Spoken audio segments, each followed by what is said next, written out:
Saya pernah mengadakan pelatihan teman-teman sekalian di masjid yang besar. Masya Allah, mungkin seperti ini malah lebih besar. Lantai 2 juga seperti ini dan penuh. Di lantai 2 itu ada banyak ibu-ibu akhwatnya. Saya bicara masalah kematian selama 2 jam, materi lengkap. Kemudian setelah itu sebelumnya saya bilang sama panitia tolong supaya lebih hidup suasananya, siapkan kebutuhan jenazah.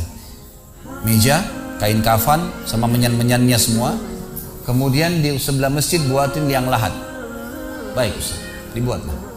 Selesai saya ceramah 2 jam, saya bilang, Bapak Ibu sekalian, saya mau ajak Anda 5 menit coba menjadi jenazah. Ada yang mau? Sempat ada yang angkat tangan depan saya. Kebetulan ini teman kita ini, saudara kita tukang batu. Adiknya dia kembar anak SMA, sering ikut pengajian saya gitu. Dia hadir juga. Dia bilang, saya Ustaz. Baik, silakan.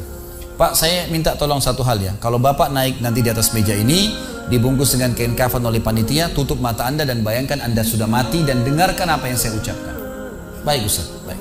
Saya juga bilang sama panitia di atas masjid waktu itu, ibu-ibu, silakan kalau ibu mau coba, panitia tolong bantu. Saya sudah pandu waktu sebelum pengajian. Ringkasnya adalah dia naik.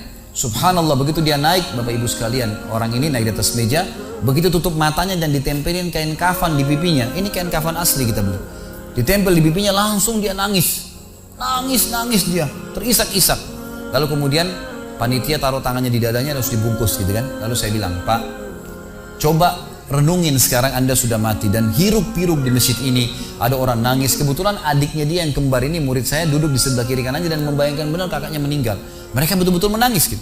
Ada jemaah-jemaah juga yang lain pada nangis. Saya bilang hiruk-pikuk masjid ini yang sedang menangis, ada yang sedang ngobrol. Ini anggap di rumah Anda pada saat Anda meninggal dunia. Dan Anda tidak bisa protes. Gak bisa bilang saya tidak mau, jangan ribut, gak bisa lagi. Udah. Panitia pun menaruh tangan kanan di atas tangan kiri, kita nggak bisa protes taruh di dada. Dibungkus dengan kain kafan pun nggak bisa.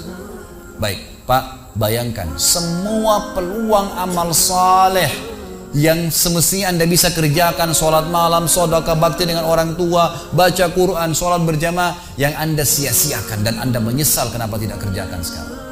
Dan bayangkan semua peluang dosa yang Anda tidak sia-siakan. Kesempatan zina, berzina, kesempatan dusta-dusta, kesempatan riba-riba, semua dikerjakan. Dan Anda tidak sempat taubat dan Allah akan hukum Anda sekarang. Itu Bapak Ibu sekalian, saya tidak karang-karang dia sampai nangis-nangis Bapak ini. Terus dia nangis. Lalu saya bilang, tolong panitia datangkan geranda jenazah. Datangkan. Baik Pak, sebentar lagi kami akan angkat badan Anda di geranda ini dan kami akan bawa Anda ke liang lahat sebelah masjid.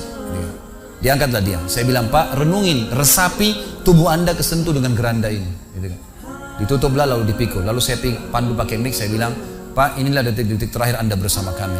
Terus sesalin perbuatan-perbuatan dosa Anda pernah lakukan, peluang-peluang ibadah Anda sia-siakan. Sampai tiba di luar masjid, saya turun ke liang lahat, saya buatin sendiri tanah. Kemudian saya buatin gubernur, lalu diturunkan dia. Setelah diturunkan, saya suruh tutup matanya, kemudian ditutup dengan kain. Saya keluar, lalu saya pakai mic, saya bilang, Pak, buka matanya. Inilah rumah Anda sekarang. Walaupun rumah Anda 1000 kali 1000 meter di dunia, kembali ke 1 kali 2 meter. Ini tempat Anda sekarang. Dan sebentar lagi malaikat akan datang menanyakan kepada Anda pertanyaan-pertanyaan yang Anda sudah tahu. Selesai. Berapa mungkin sekitar hitungan detik. Ini semua proses kurang dari 5 menit teman-teman sekalian. Lalu saya bilang, buka. Dibuka kain tersebut. Lalu saya bilang, teman panitia bantu Bapak ini keluar dia. Waktu dia keluar dari kuburan yang lahat itu teman-teman, sempoyongan. Kayak orang yang sudah pusing gitu, keluar. Kemudian saya bawa ke masjid, saya pegang tangannya masuk ke masjid, duduk. Lalu saya kasih mic, Pak, tolong ceritakan pengalamannya kepada jemaah jadi jenazah 5 menit.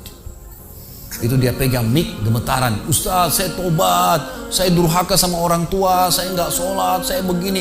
Ini dia lupain, ada ribuan jemaah depannya nih. Dia nangis-nangis, sebutin semua kesalahannya. Semua pada banyak ikut nangis. Dia kayak orang ketakutan betul, gitu kan? Baik, selesai. Saya panggil siapa lagi yang mau coba? 2, 3, 4 orang. Rata-rata semua begitu keadaannya. Gitu kan? Alhamdulillah mereka sadar seketika pada saat itu. Lalu kemudian saya bilang, penutupan, ada bahkan ibu-ibu yang coba di atas pingsan, ibu itu. Kita bukan nakut-nakutin, tapi memang saya praktekin. Lalu saya bilang begini, Bapak Ibu sekalian, sebagai penutup acara saya bilang pada saat itu, bahwasanya ini hanya praktek jadi jenazah. Tapi ini ya akan datang satu waktu Anda dibungkus kain kafan tidak bisa kembali lagi. Sekarang masih bisa kembali beramal soleh. Dan ini pernah diperingatkan oleh Hasan Basri rahimahullah. Beliau pernah ngantar jenazah diikuti oleh seseorang. Lalu Hasan Basri tanya, wahai fulan, kalau seandainya jenazah ini tiba-tiba hidup sekarang, apa yang dia kerjakan? Kata orang ini, tentu dia akan sholat, dia akan puasa, dia akan ngaji, dia akan kerjakan ibadah-ibadah. Kata Hasan Basri, kenapa? Dia bilang karena dia sudah mati, dia tahu nilainya ibadah itu. Kata Hasan Basri, yang kau ucapkan benar, tapi yang di depan matamu ini tidak bisa hidup lagi. Kamu sekarang masih hidup, kerjakan seperti dia kalau dia hidup. Jangan tunggu itu, gitu kan?